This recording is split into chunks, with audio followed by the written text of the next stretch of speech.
Imagine glaciers carving through mountains, their icy tongues reaching the sea. This is Svalbard, bathed in the glow of the midnight sun or the aurora borealis. These islands, draped in snow, possess a raw elemental beauty. Towering glaciers dominate the landscape. Frozen rivers, sculpted by time, stand as a testament to nature's power.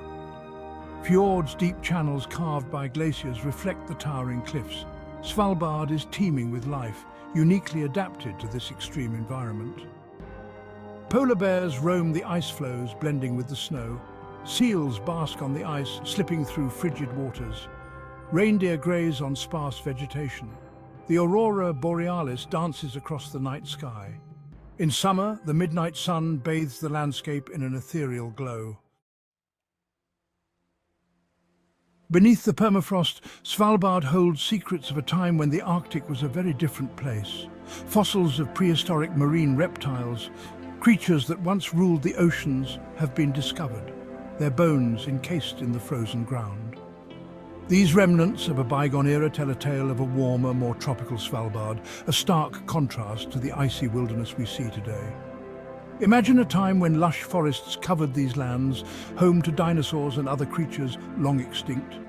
The discovery of these fossils provides a glimpse into a distant past, a time when the continents were still forming and life on Earth was evolving at a rapid pace. It is a reminder that the planet we call home is constantly changing, its history written in the rocks and the fossils they contain. One of the most remarkable discoveries was the fossilized remains of a pliosaur, a giant marine reptile that lived over 150 million years ago. This fearsome predator with its massive jaws and teeth was the apex predator of its time, ruling the ancient seas that once covered Svalbard.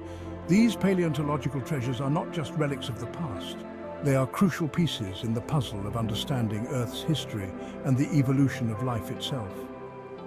They help us to understand the profound changes our planet has undergone over millions of years and provide valuable insights into the impacts of climate change.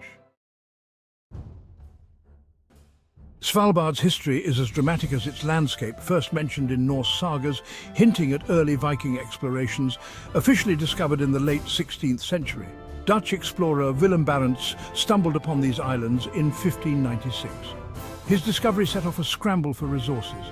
Barents's expedition faced treacherous ice and bitter cold. Forced to overwinter, they built a makeshift shelter. Svalbard became a hub for whaling.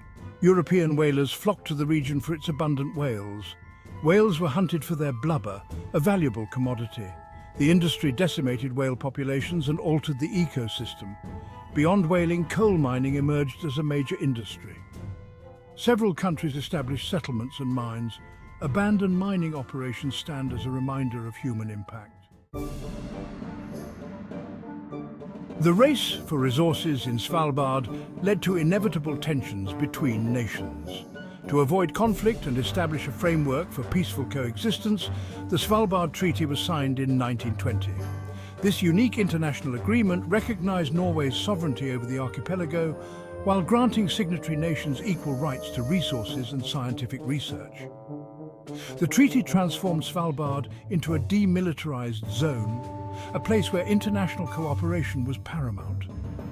The treaty was a remarkable achievement, a testament to the power of diplomacy in a world often driven by conflict.